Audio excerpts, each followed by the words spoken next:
Hello there, and welcome to another installment that is so exciting I can't stand myself of my video log. The vlog that you all want to watch all the time because there's so much of it.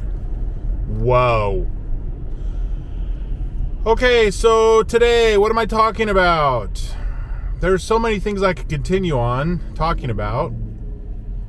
Today, I think I'm going to talk about foods, the foods that are good for you versus not good for you. So, again, back to the theory of presented in the Plant Paradox by Stephen Gundry, the lectins in the plants, which essentially amount to a biodefense mechanism for predators and being consumed by those predators.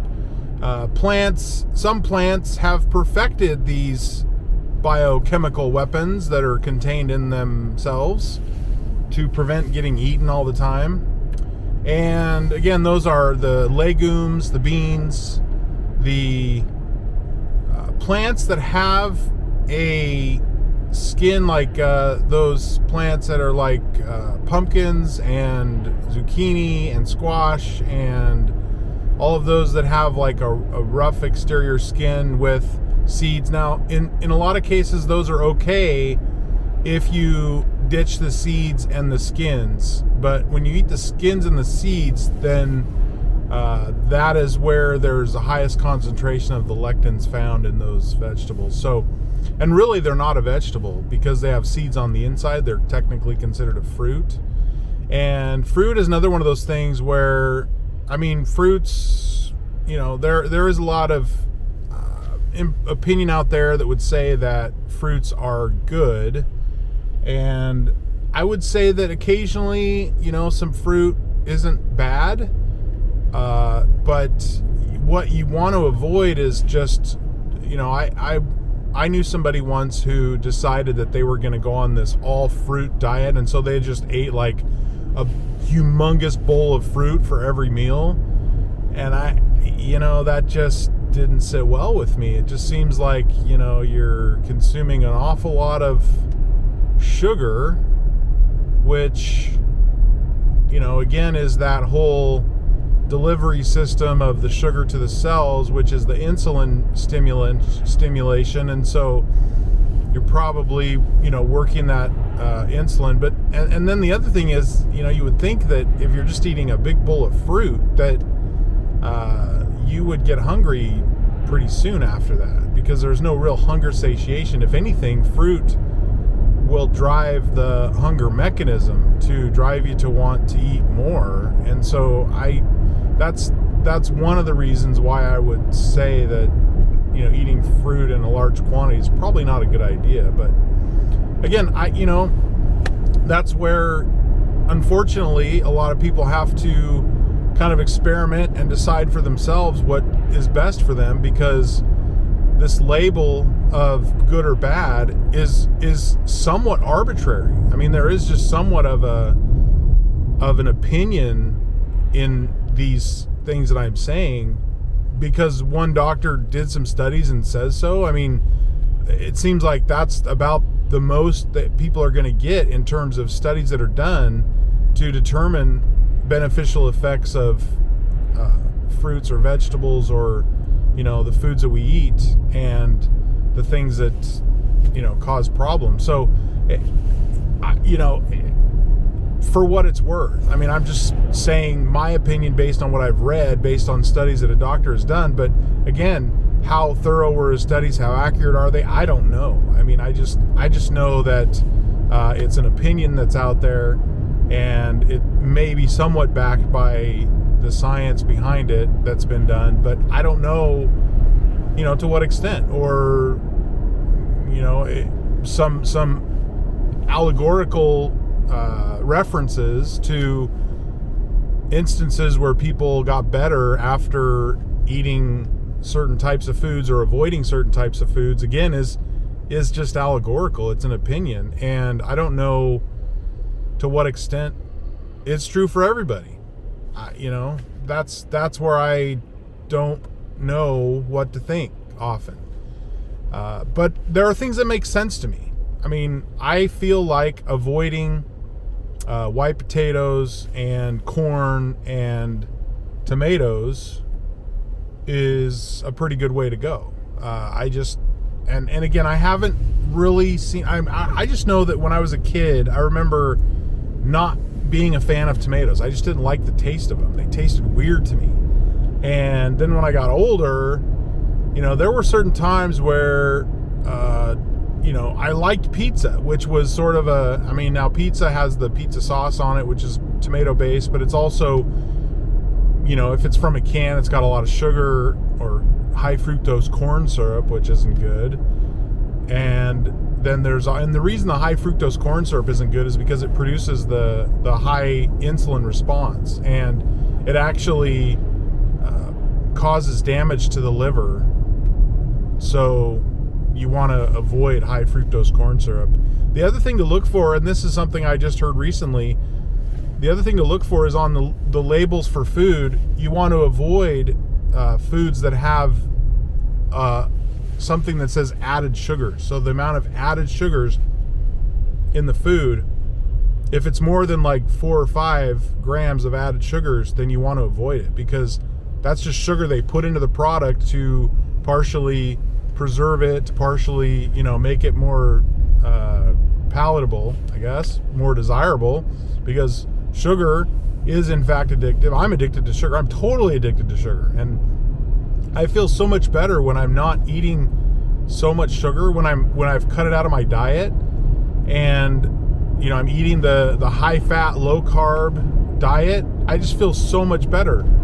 But it's so hard, because once you start again eating sugar, it's like one of those things where once you start, then it's hard to stop again. Like, you just crave it, and it's almost like you go through withdrawals. And there is a period of time when you're trying to cut out sugar for like about a week or so, where it's extremely difficult, because all you can think about is, oh, I need the sweets, I need something sweet, I want that. And it's hard to deny that, turn that down. So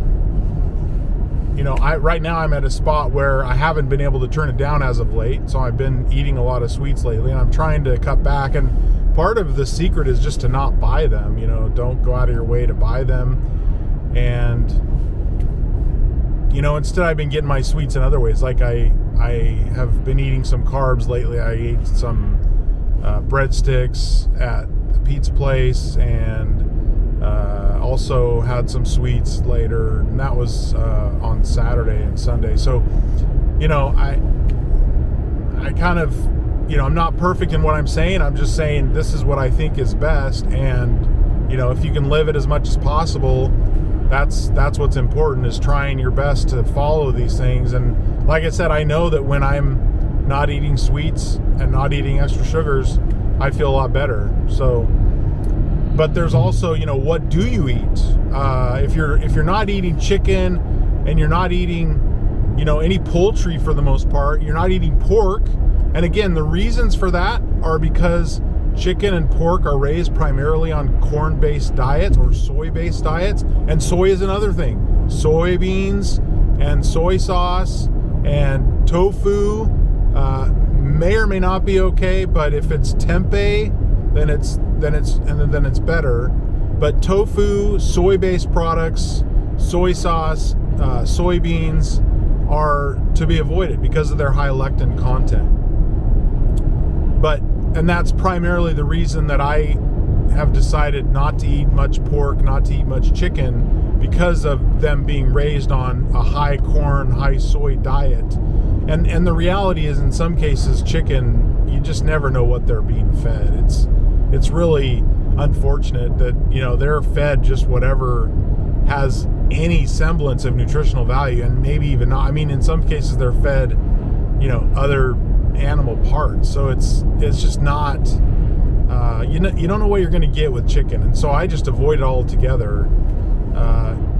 It's kind of hard sometimes, because sometimes you go to places and that's all they serve is chicken. It's like, what about, anything else? So, I just avoid chicken. I try to eat fish if it's available, or just not eat any meat. And then, as it pertains to red meat, I go back and forth on red meat. I mean, red meat, the benefits of it are it causes you to feel satiated, so you feel full when you've eaten it. It has a high protein, which in a lot of cases people really don't need a lot of protein. Sometimes it just sounds really good, but grass-fed beef is usually better than chicken or pig or pork, because beef is fed grass most of its life, hay or grass. And even though there are some cases where cattle or beef are finished with corn-based products, they don't eat that their whole life. And so the amount of corn or soy that you're getting in beef is a lot less, in my opinion, just from what I've read, just from my understanding, which again could be totally wrong, I don't know. But my understanding is that cows are raised mostly on grass-fed, with the exception of maybe when they're being finished and getting fattened up for the slaughter. But again, that's the other thing. Is I just finished reading the latest unscripted book by MJ DeMarco. He wrote a book called The Millionaire Fastlane, which was brilliant in my opinion. I love that book.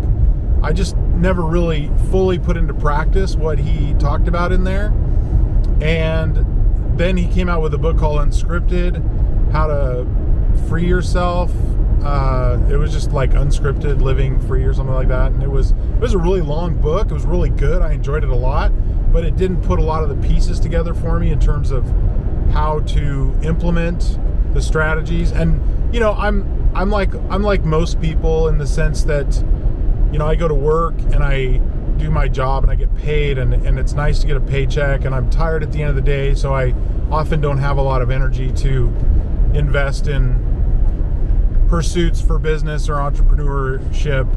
And I've recently gotten remarried, and so I enjoy spending time with my new wife and our dogs and stuff. So I haven't been able to invest a lot of time in pursuing entrepreneurial pursuits as much as I'd like to. But I would say that the most recent book that I just finished, called Unscripted: Escape from the Great Rat Race, I think is one of the best books I've ever read on business and entrepreneurship, because it does literally give you a couple of different perspectives. It gives you sections which are business advice, which is really good business advice. I found it to be very practical, very helpful, very beneficial in terms of knowing what to look out for when you're starting a business or growing a business, or how to begin a business. A lot of good information in there.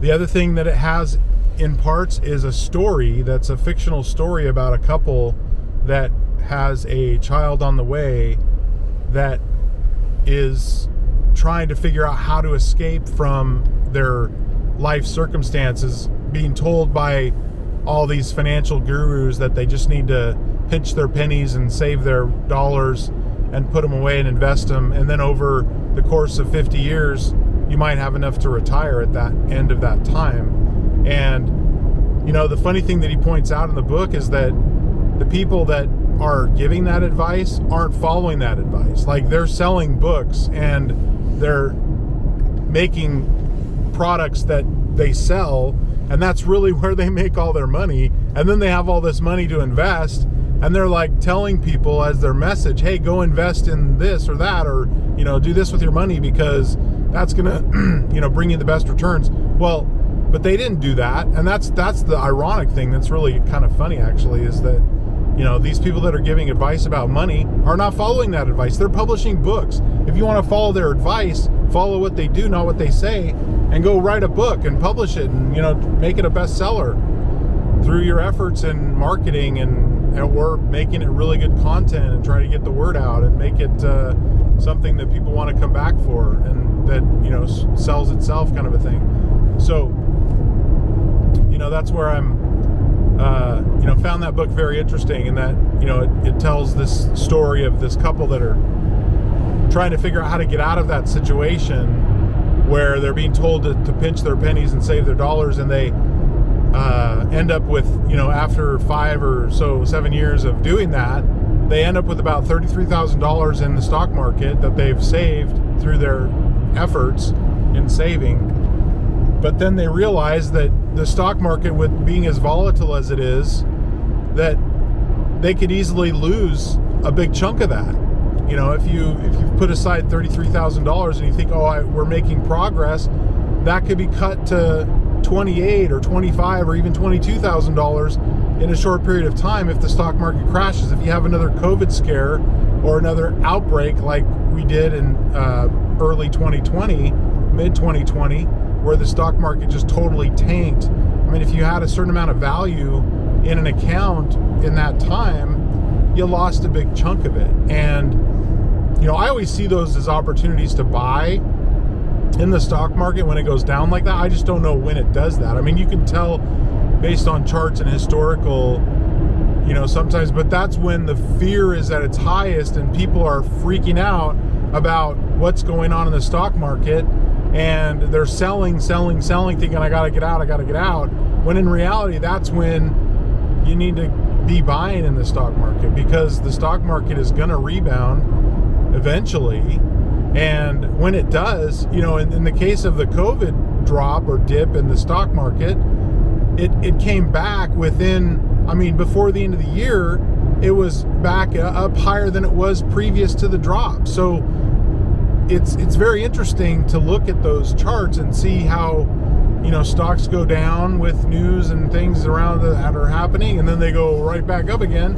And, you want to buy when it's low and then sell when it's high. So you have to, be disciplined enough to sell when it's going down as early as you can, which sometimes I don't do that. Sometimes I tend to ride stocks down, which is horrible. Should not do that.